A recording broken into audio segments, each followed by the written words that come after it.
Implementing direct access. Now we will see what is direct access and how we can implement it. Now very simple, the direct access is what? It is to provide the connection to the user. It is a remote access. It is basically a remote access just like VPN. Just like VPN, it is to provide the connection, provide the resources of internal resources of organization to the client, to the external clients who is accessing, who is trying to access the resources from the different location or maybe internet. Now, if suppose we are having an organization here, so these are the components. We can say these are the components for the direct access, where we have the Active Directory server, Active Directory domain controller, and on that Active Directory domain controller we have DNS also. Then we have local clients, which is sitting inside the organization. Then these clients, then also these clients goes outside of the environment also, so they become external clients. External clients, that means it is not a different client, it is actually our internal client, but when they go out of our organization network, they go on site, or suppose they want to work from home, so they connect from home or outside, they connect through the internet, so we can say that these are the external clients. Now in that we have the internet websites. On the internet we have multiple websites there. Then we have a direct access server here. These are the component. Then we need to secure the connection, so for that we have the certificate server also. It is called the PKI environment, PKI infrastructure deployment. So this is our certificate server which provides the certificate for the direct access connection. Then we have to have the network location server. This is also important for the direct access. This is to locate the network resources, and these are the resources we have. Internal resources like the web servers, file servers, mail servers, or so on. So these are the components we have. So external users, the users of our organization, suppose the member of our domain, when they are inside, they can access the resources through the internal network. But when they go on to the outside network, now when they go out of the network, that means maybe they go home, or trying to connect from the home, or trying to connect from the site directly. So what we can do, we can provide the connection to them, and they can use the resources of our internal network.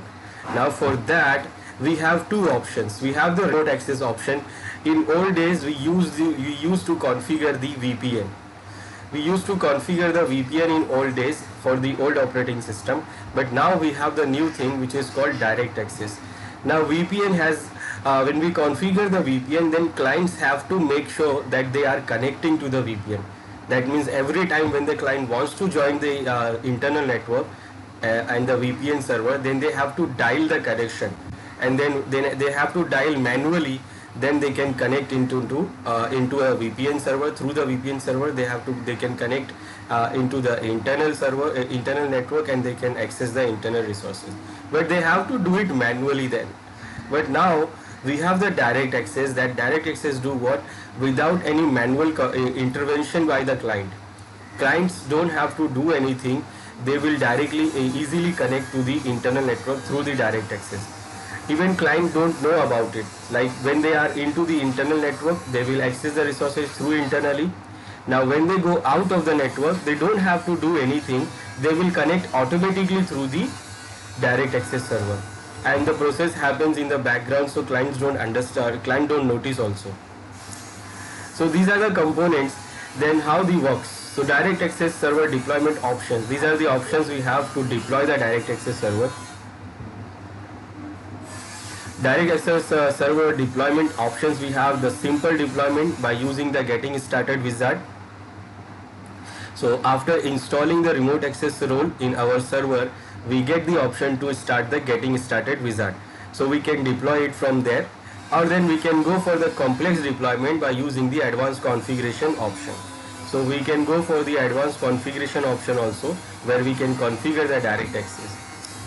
Then the direct access server advanced deployment options are the deploy the multiple endpoints. We can deploy multiple endpoints of direct access. We can deploy multiple domain supports like access server can support multiple domains. Then deploy a server behind the net device. That means we have a router, we have a network router that doing the routing for us and also doing the netting also. So we can put our direct access server after that netting device or netting server, which is doing the network address translation. Then also it is having a support for OTP and virtual smart card. That means when the user try to connect to the when the user connects to the direct access, so they will ask for the OTP, or even we can use the smart card also. Then support for NIC teaming. This is also supported. NIC teaming is to combine multiple network interfaces to create a single interface, which gives you the more bandwidth and speed. So it supports that also. Then off-premise provisioning, off-premise provisioning is also there. Like we can provision the server with off-premises. Now direct access tunneling protocol option. Now tunneling is what? It creates the tunnel between internet. Like suppose when we try to connect, the user is trying to connect from the external network, that means internet, to our internal network. Now internet is not secure. Internet is not secure because internet is for everyone. It can be accessed by everyone. So when you send the data through the internet, then it is not secure. So the direct access uses the tunneling technology to secure the connection.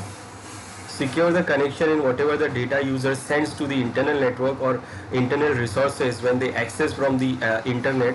So they go through the tunneling, they go through the secure tunneling. Then also this direct access works on IPv6. Now remember, direct access works on IPv6. Now if we don't have IPv6 connection available, suppose internet is full of both, like internet is having IPv4 network more than IPv6. So what direct access can do? Direct access do the tunneling for IPv6.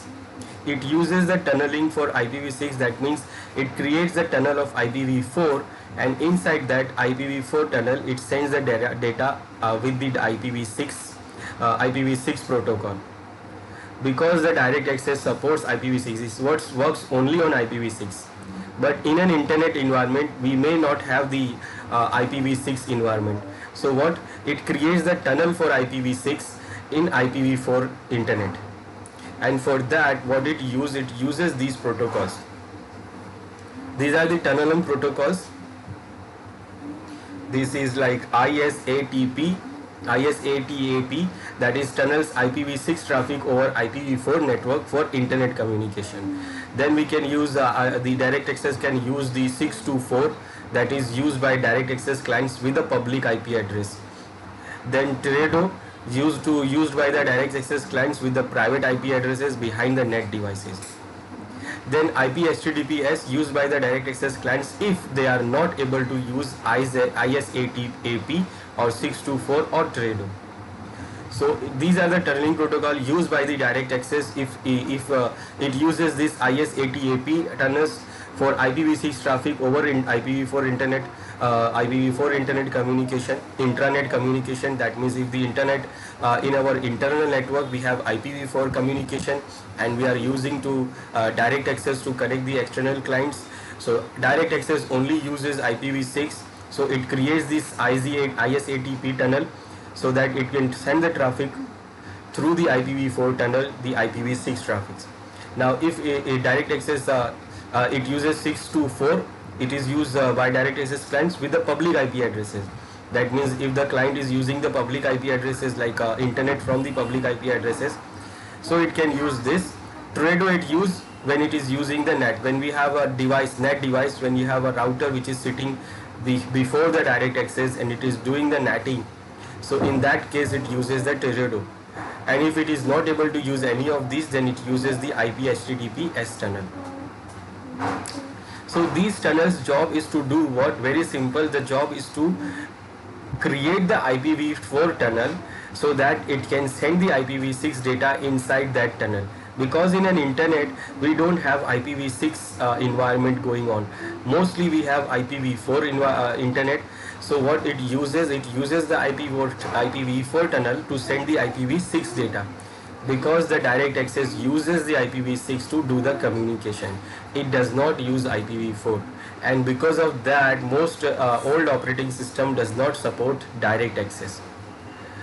So if you are using the old operating system before Windows 2007, then you don't have this those client does not able to use this direct access technology. Now managing the remote access in Windows Server. So for managing the remote access, we can manage the remote access management console. We can manage through the remote management access control. This is the new tool which you can use to configure the direct access. So if we want to configure the direct access, so we can configure it easily from remote access management console. Then the other tool is routing and remote access console. Here we can also configure direct access from here, but it will take us to this remote access wizard. That means what? Remote access management console. So basically we can configure it from remote access management console, and also we can use the PowerShell command to manage the direct access. Now how it works, how the direct access works in internal clients. First, it is for the internal clients. Now internal clients, this is the internal clients which is sitting inside our domain. It is sitting inside the network. Now we need the components. What we need here is the directory server, Active Directory domain controller, and DNS server which resolve the name. Then we have the connection security rules which is configured on this client. Then also we have a network resolution.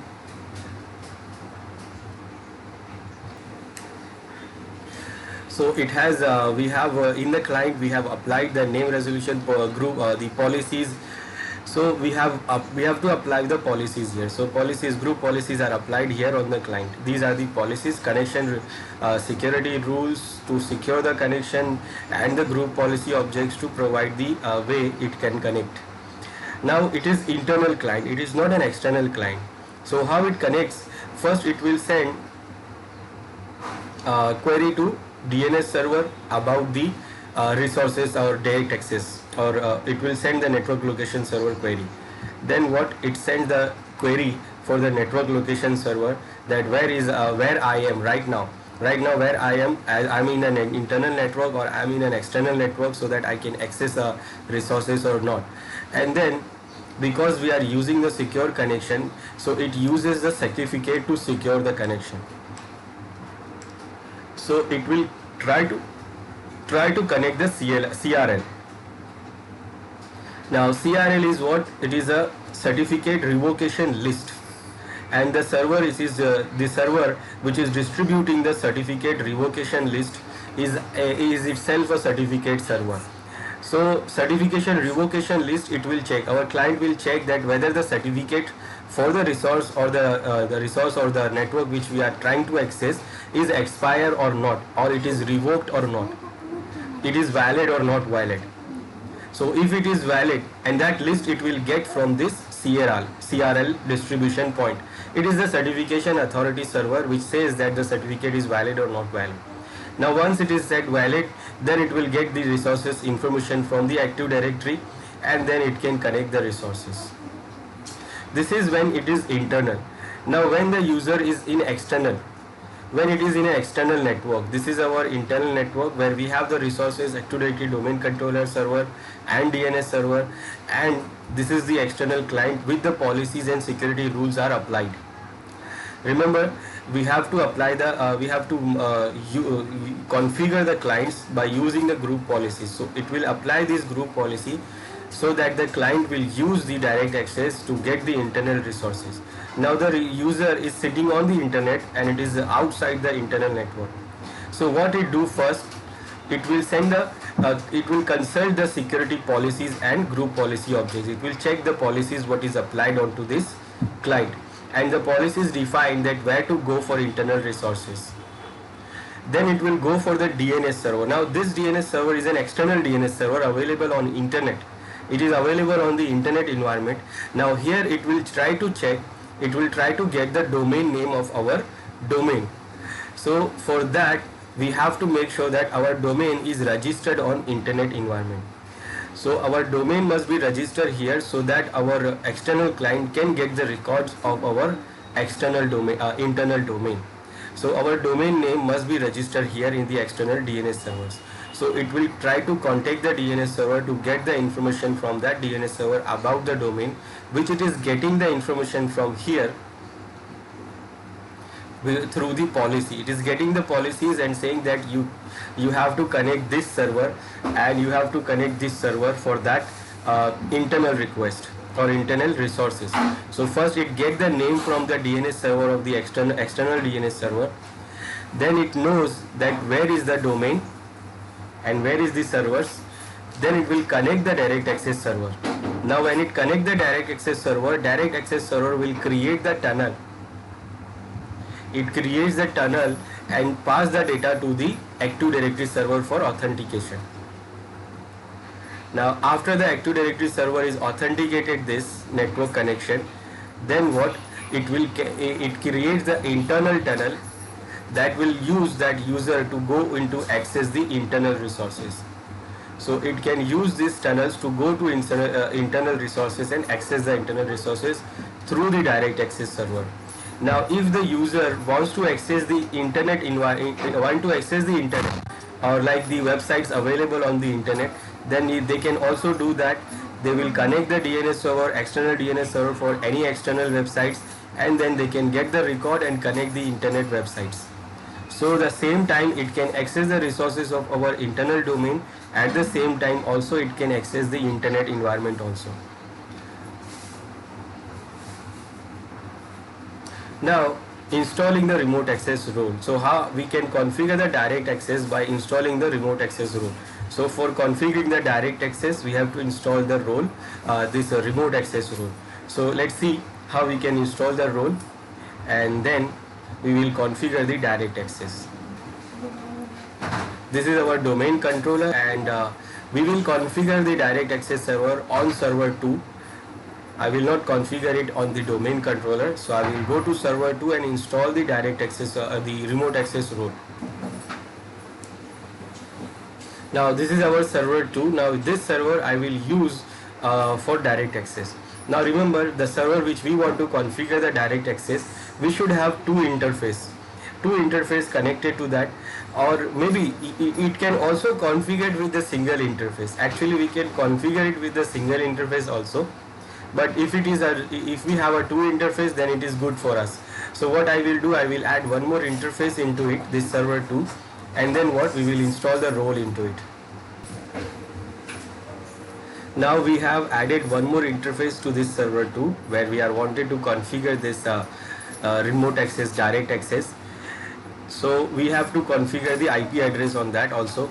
Now remember, this interface is connected to the internet and connected to the WAN network.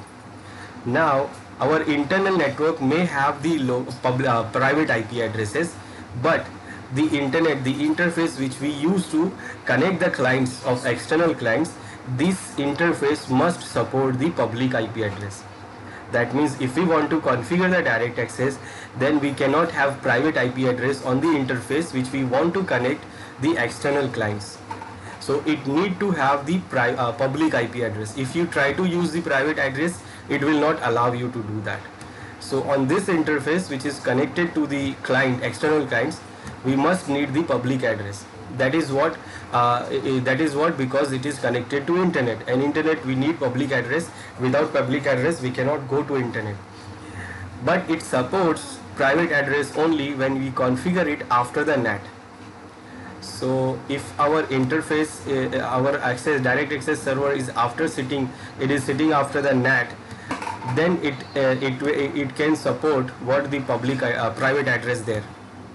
Otherwise it needs the public address. So I will go with this public address here. I will say this will be, let's say 130.0.0.1.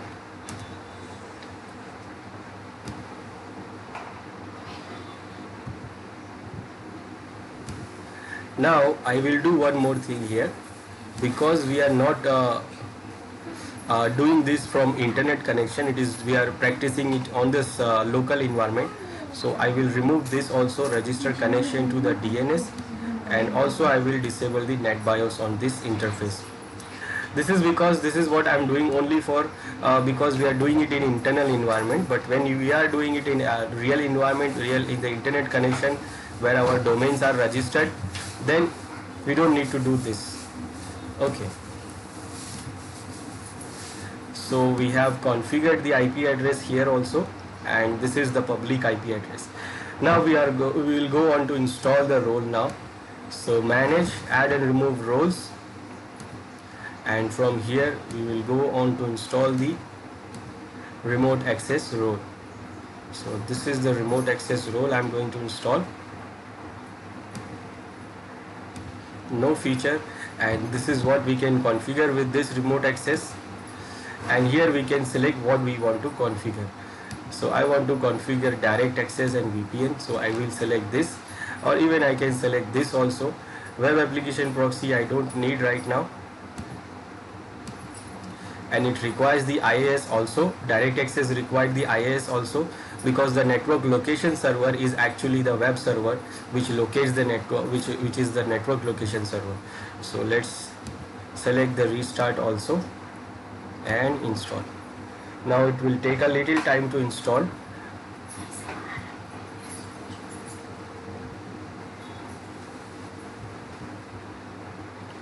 Now the role is installed, and it is saying that open the getting started wizard to configure the direct access or VPN. So we can start it from here, or we close it and then we can start it from here, or we can do what? We can start it from directly remote access management console. So we have option to start the wizard from these from here also, and also we can start it from remote access wizard, either the remote access management console. So next is implementing direct access by using the getting started wizard. So how we can use the wizard to configure our direct access. So first we have to open the wizard, and then we can select direct access, deploy direct access, or we can deploy the direct access with VPN also. Now if we have the external clients which is older than the Windows 7 or Windows 8, then what? They don't support direct access. So for those kind of external clients we should use the VPN. So if we want to configure the extra remote access for the clients, so we should configure the direct access and VPN both. So the new clients will use the direct access and the old clients will use the VPN. So it is recommended here in this wizard to configure both, and it says it is recommended to configure both direct access and VPN.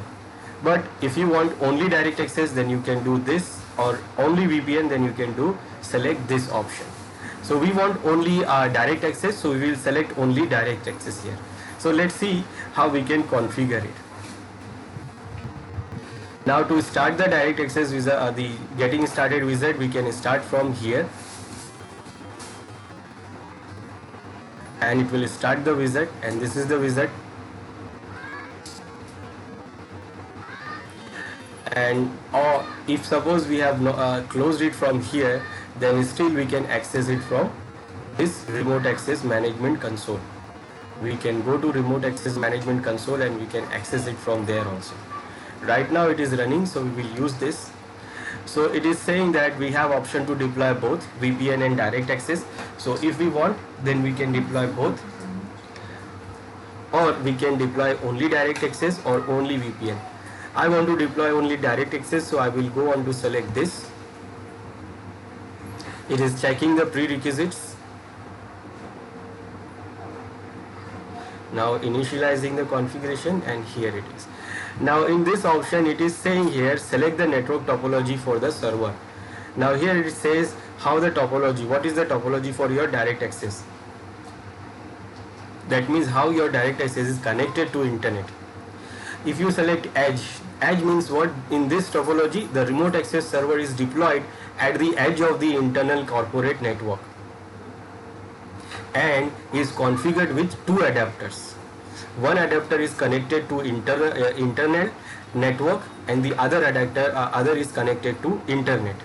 So if we have this kind of environment configured where our direct access server is sitting on the edge, so we can use this option. Now we can use this option also, which says behind an edge device with two network adapters. Now in this topology, that means if we have the topology where our remote access server is deployed behind the edge firewall or device, that means we have the firewall or the router already there on sitting on the edge, and after that router or firewall we have our direct access server. So we can select this, and in this also we have two adapters configured. One is connected to the internal network and the other is connected to the parameter network. Parameter network, that means the router or firewall which is connected to this direct access. So we can select this option, and also we can select this option. Now this option says again behind the edge device, but with the single network adapter. That means I have told you that we can supports to configure the direct access only with the single adapter. So we can still configure the direct access with only single adapter. So if we have single adapter, then we can use this option. And again, in this option, that means it is sitting behind the firewall or it is connected to behind the edge device. So remote access deployed with the single network adapter that is connected to the internal network. So we can use this option. But we have the topology of two adapters which is sitting in the edge. That means our direct access server itself sitting on the edge. There is no router or firewall we have before the direct access, so I will select this option. Then here it is saying type the public name or IP address used by clients to connect to the remote access server. Now remember, you have to mention here the name which is we have registered on the direct access which is registered on the internet DNS servers. That means our registered name, registered domain name. So if we have that name, public name, so that clients will try to resolve this name from the internet. So when the clients want to access this direct access server, so they can go to the they can type the name. Actually the service policies will do it, will give the name, and the client will try to resolve the name from the public DNS servers, and that DNS server resolve the name which we give here. And for that we have to register the domain in the internet environment. If you have not registered, then we can use the public IP address here, and I have said you that this is only support the public addresses here when we use this. So we have to configure the address which is connected to external network and which used by client to connect to the direct access server, and that must be the public address.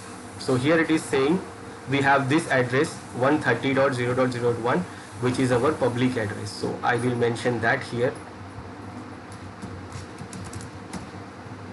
So this is our public address which is connected to internet, and then go next. Now it is saying that here the remote access settings will be applied, and to apply the configuration setting, click finish. So now settings are done. When you click finish, it is going to configure it everything. But what it is going to configure, it says click here to edit the wizard settings. That means the setting which is going to configure is what? A setting that can be modified include the GPU. It is going to configure the GPU group policy objects. It will create the group policies for applying to the clients, to the direct access client, security groups, then server adapters and DNS properties. So it is going to configure all these properties, and when we select the finish, so it is going to configure everything with the default settings. Now if we want to change anything, so you can click here to change any of these options which it is going to configure with the default settings. So if you like to change, then you click here and you will see what it is going to configure. So first it is going to create the group policy objects. Group policy object for server also, direct access server, to configure the direct access server, and also for the clients to configure the direct access clients. Then it is going to configure the remote client options here. This is the option for the remote client, and if we want to change these options, then we can select this change here to change these options. Now what options we have here, we can see here it says the direct access setting will be applied to all mobile computers in security groups. and these are the groups. This is the group which is going to be applied. Then resource used by to verify internal network connectivity is a default web probe to check corporate connectivity will be created automatically. So this is what to check the connectivity. Direct access connection name is this. If we want to change any of these settings, then we go on to select change, and from here it shows here first that which computer group we want to apply the direct access policies. Now here it is saying that this group is selected, domain computers. This group is going to be applied for the direct access policy. Now domain computers, that means all the computers in the domain. By default, any computer, when we make that computer member of the domain, they go to this group policy. They become the member of this group. So if we want to make a different group, we want to add the different group here, then we can add it from here.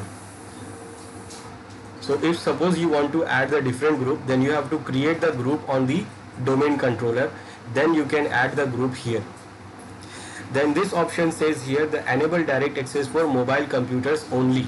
Now mobile computer, that means this setting will do what? All mobile computers in the specified security group will be enabled as direct access client. Mobile computers, that means a computer which moves from one place to other place. Mostly those are like laptops, handheld devices like tablets and all that. So those devices will be considered as a mobile computers. So it will only apply the policies to the mobile computers, and if it is a desktop computer, fixed computers, then it will not apply the policy to that. So this is the domain controller. We have server 1, and in that we have these Active Directory users and computers. So when we create when we make any user a member, any computer a member, they go to this computer object, this computer container, and all those machines are member of this domain computers group. So these machines are member of these domain computers group. So if you want to add another group, then you have to create a new group here, or you have to create new container also. So you can create new group, new container, and then you can select the machine to be a member of that group, and then what we can add the group into that into this direct access option.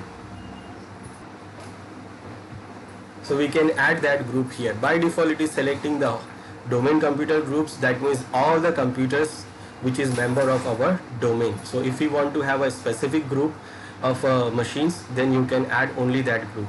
Then this option enable only the policy to the mobile computers, and if you want to apply it to anyone, then you have to remove it.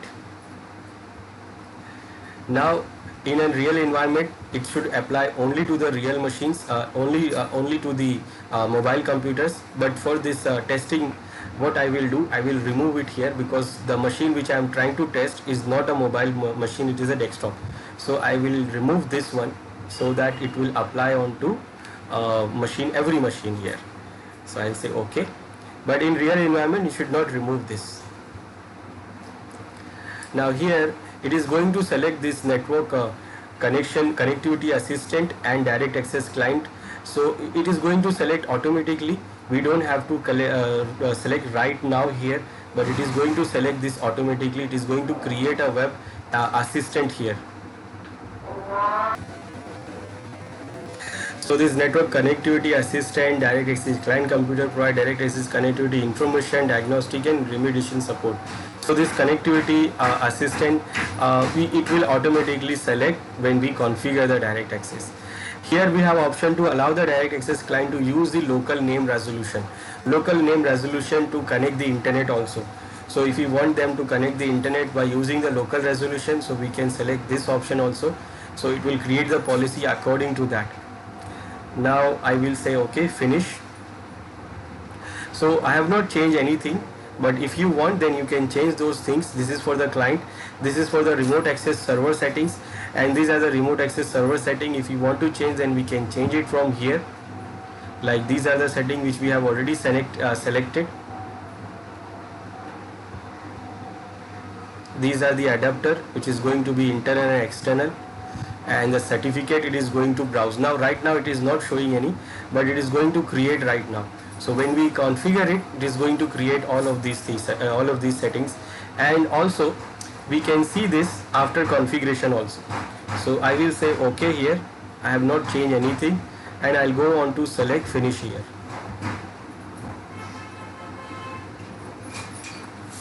And now it is configuring everything, and will take a little time. Now it is completed successfully, and it is saying configuration was applied successfully. If you want to see the detail, so you can click on it and you can see what it is configured here. It is configured the group policies, it configures these all things, and everything is successfully configured. So there is no problem here. So we can close this, and then we can go on to remote access management console.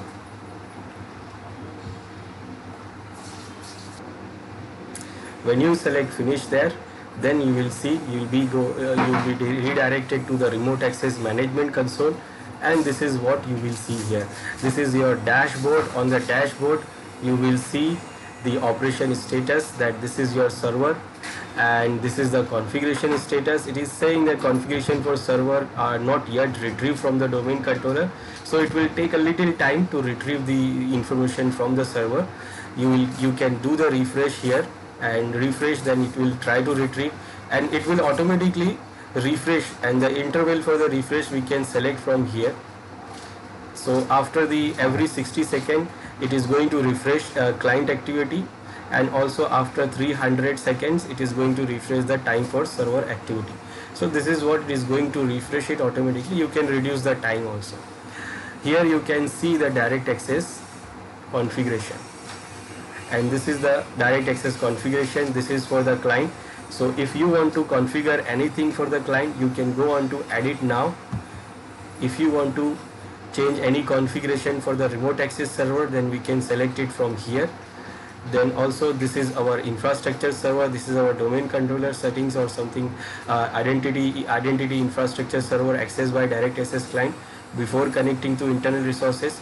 So you can go on to edit that. That is our infrastructure server, domain controllers, and these are the settings for application servers.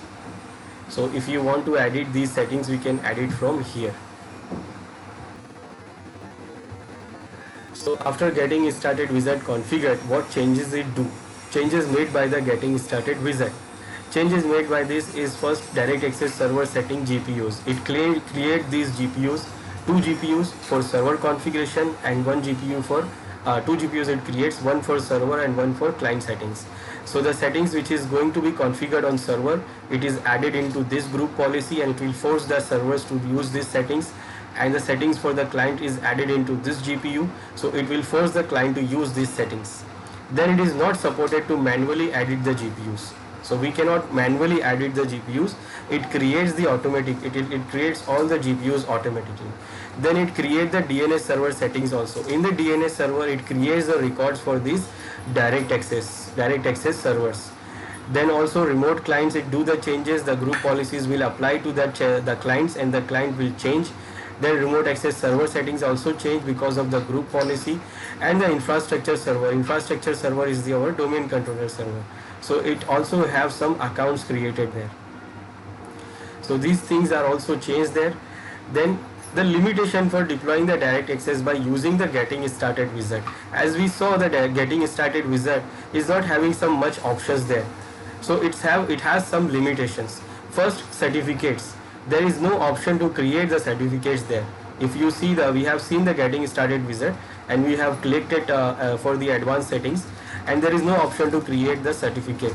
So by default it do what? It creates the self-signed certificate that cannot be used in a multi-site deployment or with two-factor authentication. So by default it creates the self-signed certificate for the security, and that certificate is not used, it cannot be used for the multi-site deployment. And also if you want to use the two-way factor authentication, it's still not be used. Then needs you to ensure the CRL. CRL is the certificate revocation list distribution point for both the certificate is available externally. So in externally we have to make sure the list of the CRL is distributed properly for the external users, and this is what we have to do it manually. And If you don't want to do that, then we should use the online certification authority, and that is not supported by default. We have to do it after it.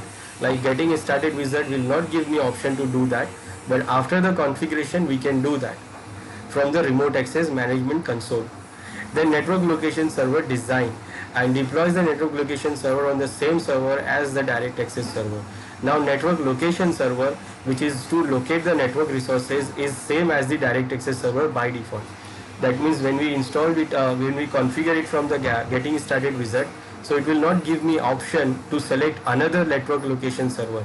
It will directly create the direct access server itself, a remote network location server. Then Windows client operating system support. It supports these client operating systems. So getting started wizard configuration is applicable for clients running Windows 10, Windows 8.1, Windows 8, or Windows Server 2016, Server 2012 R2, or Server 2016. Windows 7 clients requires a client certificate for IPsec authentication. So for Windows Server, Windows 7 clients, we need a client certificate for it to do the IPsec authentication, IPsec tunnel. This is a limitation we have in the getting started wizard.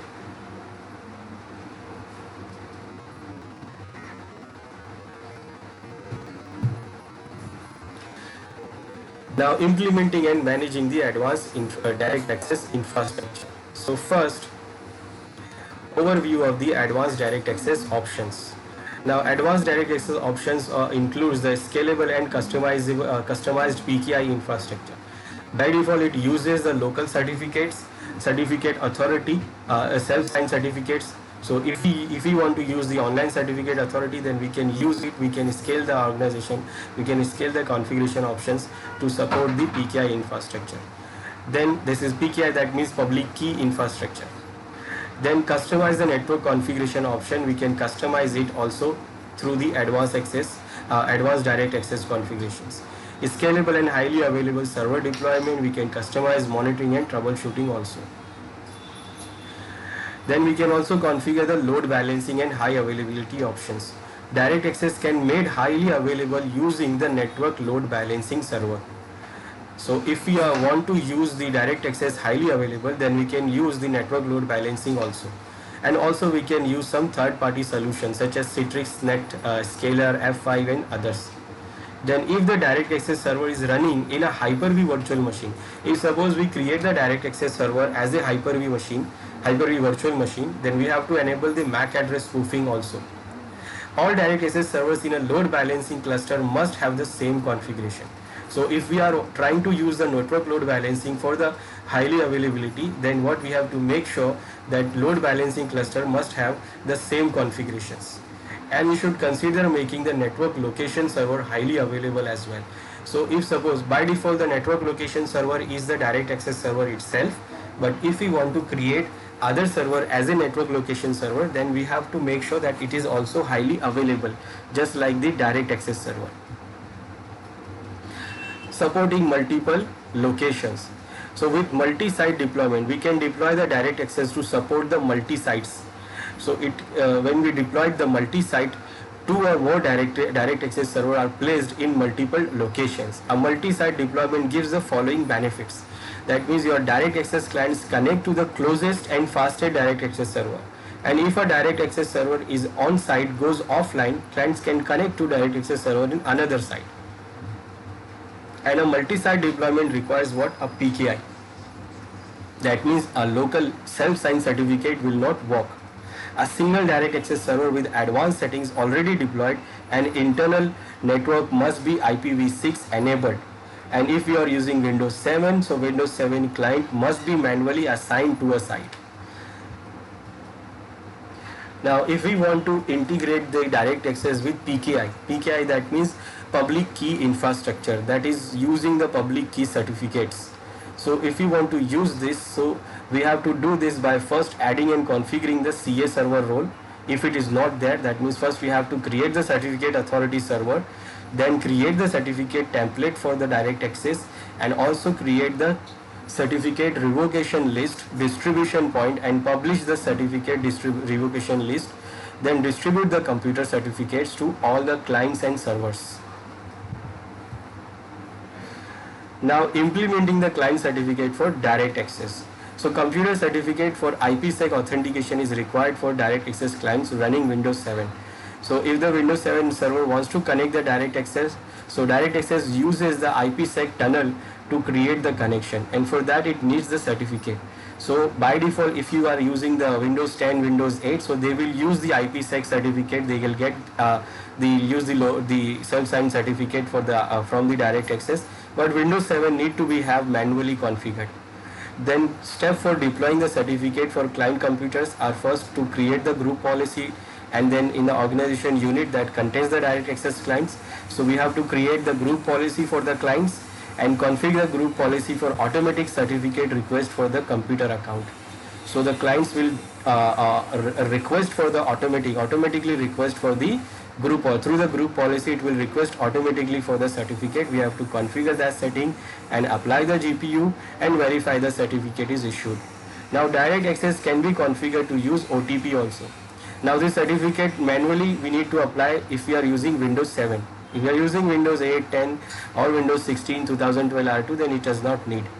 Now direct access can be configured to use the OTP also. We can configure the OTP option also to use the two-way authentication.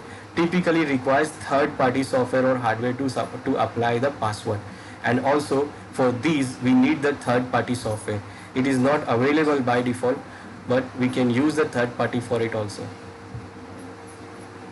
Internal network configuration options. Now planning for internal network configuration includes what? Plan for the direct access server location, edge parameter network and internal network. So we have to plan that how we are going to configure the direct access server location, whether we want to put it on the edge or we want to put it into the parameter network and internal network. And based on that, when we configure it, we select the options to have the where we have configured the we have put the direct access server. Plan the IP address assignment properly, plan the firewall configuration properly, plan for the Active Directory services, and plan for the client deployment. That means we have to, suppose we don't want to apply it for the all clients, so we will create a separate group for the clients, client machines, client computers, and add those computers into that group, and then only apply the direct access to that group. Configuring the advanced DNS settings. Now direct access uses the DNS for resolving network location server, IP HTTPS, CARL, distribution point, IZTAP, IZATAP, TAP, connectivity verifier. So all these things are created under the DNS server. These things are created under the DNS server, and it uses by the direct access server to locate these resources. We can configure these resources under the DNS to move these, like we can change the location for the network location server or any other thing. And you can configure the NRPT by using the group policy with the following settings.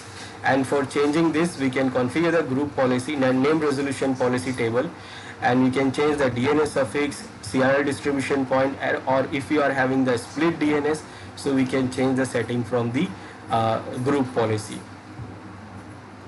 Implementing the network location server. Now you can locate the network location server on what? Direct access server. This is by default. If you want to have another server, then you have to have the IIS installed on that server, because it is used the IIS server, IIS website to locate the network. Whether the server, it is actually to locate the client, like whether the client is inside the network or outside the network. So what the client do? Client try to check whether it is having the connectivity to that network location server or not. So if it is connected to network location server, it try to ping the site. It check the site. If it is in the network, the site will get the reply. So the client knows that I am inside the network. When it is outside the network and try to connect the network location server website, and if it is not getting any response, that means the client knows that now I am in outside and I can go through the direct access. Then that is why what we need the IIS services installed if we want to have another server as a network location server. So requirement for the network location server configuration includes: configure the network location server website certificate first, ensure the direct access client trusts the certificate, and ensure that the network location server website server certificate is checked against the CRL, and the new network location server should be accessible by the internal clients also. and the network location server should not be accessible by the internet clients. So when the client try to access it from the internally, it will get the access. It's know that I'm internal, and when it is outside, it is not getting the connection. So it says, okay, I'm on internet. The network location server should be highly available also, because if it is not available, then internal client will also think that we are outside. Implementing and managing the server. So for implementing, managing the management server for direct access are the domain controllers. These are the domain controllers, which is called as a management server. Or also we can use the system center configuration management server also. The system center server is actually a different application which we use on our server 2003 to configure the whole infrastructure, whole forest. So we can use this application, System Center Configuration Manager. So if we have that installed on the server, so that can be also a management server, or by default domain controller itself is a management server for us, direct access server. Management servers are detected by the direct access automatically, and we can manually if modified. If we modified it to select another server, then it is manually we have to connect. Management server requirement should be accessible for the infrastructure tunnel and must fully support IPv6. Now all these advanced settings we can configure it from here through this wizard. So we can see these settings and we can configure it from here after the completing the getting started wizard. So this is here under the remote access management console. So if suppose I want to do some changes for the client, so I will go on to edit this, and it will open the wizard here showing what you want to do. So you want to deploy the direct access for the client. This is fully deployment. That means the direct access client can be managed. It can be managed from the management server here, from the by the administrator remotely.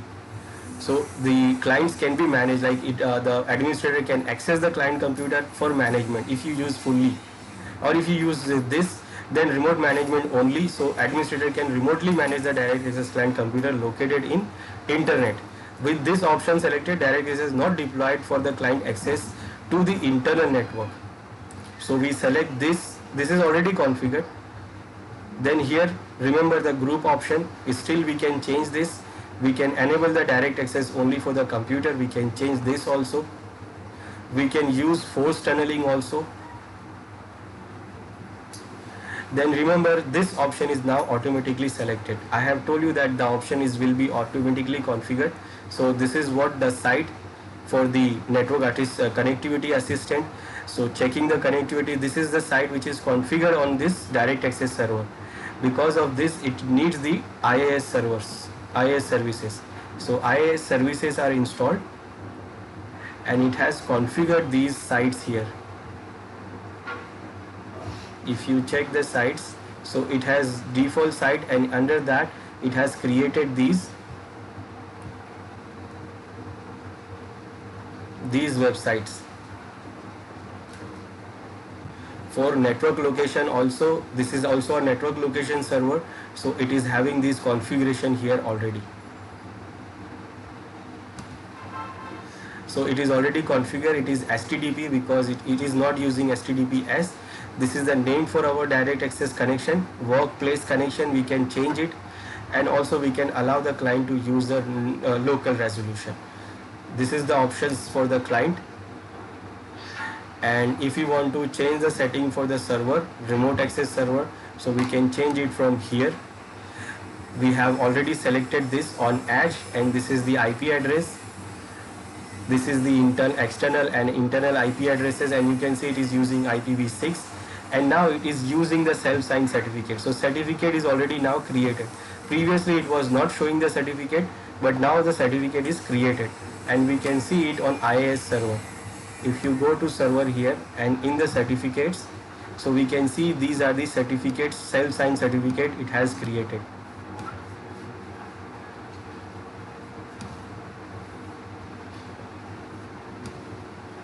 And if you want to use another, then we can go on to browse here to see the certificate here.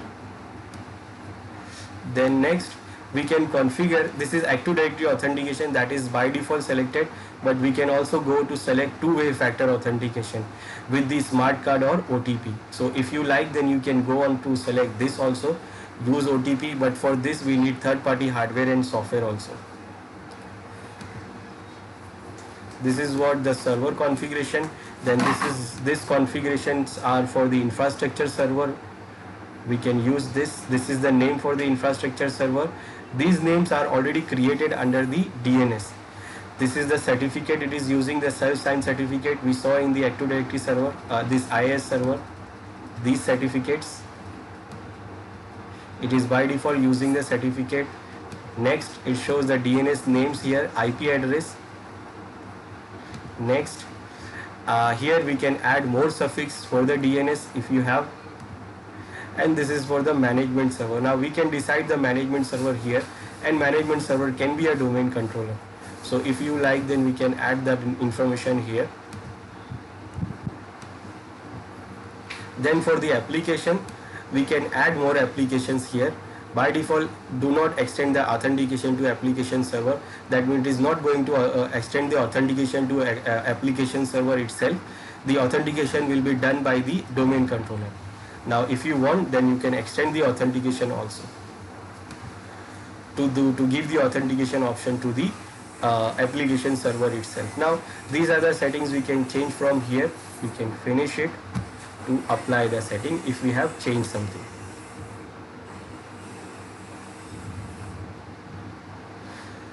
So it is done successfully now. Now the settings in the domain controllers also change. So on the domain controller, if you see the DNS, so the records are created for the direct access. Under the forward zone, we can see these are the records created for the direct access server. Who is network location server, who is the web probe host server, and who is the direct access corporation connectivity host, and who is the connectivity host for IPv6 and IPv4. So it shows all these things. These records are also created here. Then it has also created the group policy object for direct access. So if we check the group policy, so it created two policy, one for the server and one for the clients. So this policy is for the client and this policy is for the server. So it creates these two policies and applied on the domain. So all the servers and all the clients will apply these policies. So now we'll check the client here. Now this machine we are going to use as a client, and what we do here,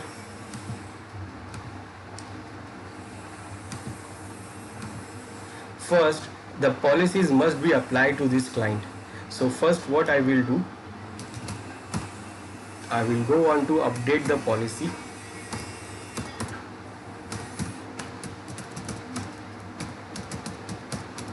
And I will make sure the policies are applied here.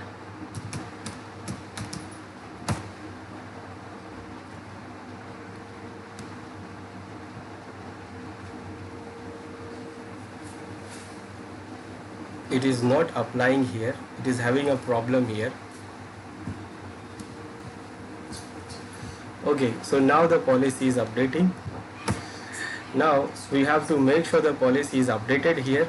So we will check by using the gbresult command. Gbresult command is used to check the policy is updating or not, or which policy is updating on the client.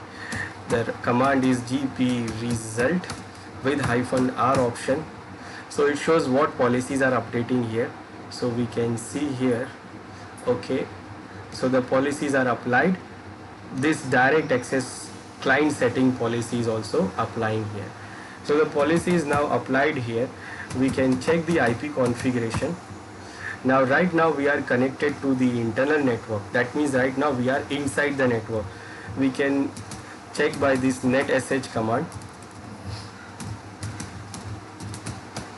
by the group policy settings, to check the group policy direct access setting. Show effective policy. So it says here, note, direct access settings are inactive when this computer is inside the corporate network. So right now we are inside the corporate network. Now what I will do, I have a two interface here. One is connected to inside network and the other one is connected to the outside network, that is 130 IP. That is the second the interface of the route direct access server, which is connected to the external clients. So what I will do, I will disable this and enable this. I will enable this one and I will disable the internal one. Now that means what? Now we are not connected to internal network, we are connected to the external network. And now when we check the IP address here, so it shows now this IP address which is actually connected to external network.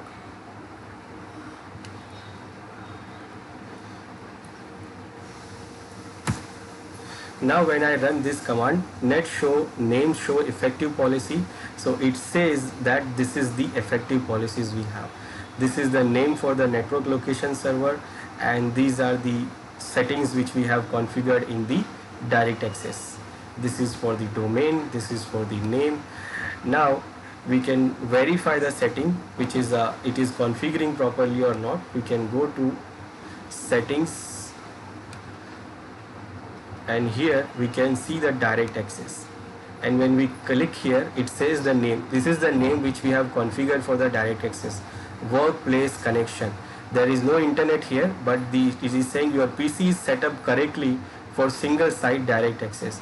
So we are having this option and it is saying, it is showing the name for the direct access server connection and it is also saying that it is configured properly. We can also verify the settings by using the PowerShell.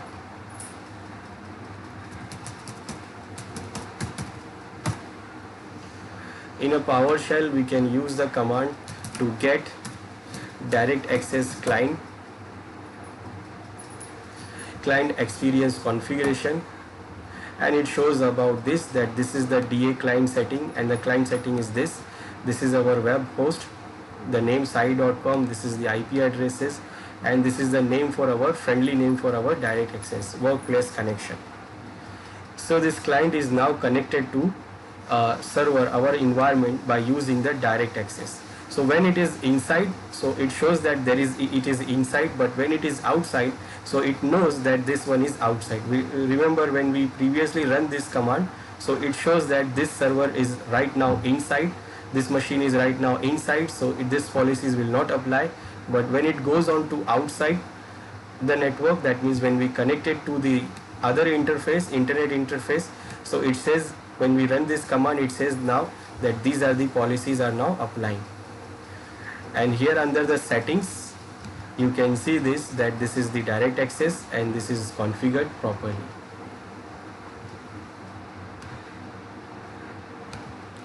So this is how the client will connect. Now how to monitor the direct access connectivity? So for the remote access management console, we can monitor these components. We can see the dashboard, we can see the operation status, and also we can see the remote access client status also. We can see the remote access reporting also from the remote access management console. And what? We can do the troubleshooting for the direct access connectivity. We can use the troubleshooting methodology, like we try to ping, we try to check the IP config, we can check the command line tool, like we can go for the netsh command to check the effective policies. We can check the get a DA client experience configuration command from the group or the PowerShell to check, and also we can use some GUI tool also to do the troubleshooting, check the connectivity, check the name resolution, is it working or not. So this is what we can do. And to check what these things, like on dashboard we have this information about the server. It is saying everything is okay properly, no problem here. This is the dashboard. You can see the operation status here, what is working and what is not working. It is saying the server working properly, so the server is working properly, everything is okay. You can see the client status here. If any client connects to this direct access to get the resources. When it gets the resources, when it is connected, that does not matter. When it try to get the resources, connect any web server or any mail server, then it will show here that the client is connected, and it shows the information about the client here. And also we can start the reporting here. It is not configured, so you can configure first to enable the accounting method, or in the inboxing method you can use the use radius accounting method, or we can use the inbox accounting method, whatever the method you want. And these are the options for this, and you can just apply it. It will enable the reporting option. So it will report, it will generate the report, and it will send the report for you for your server. And now it is generating the report also. So these are the things we can do for monitoring.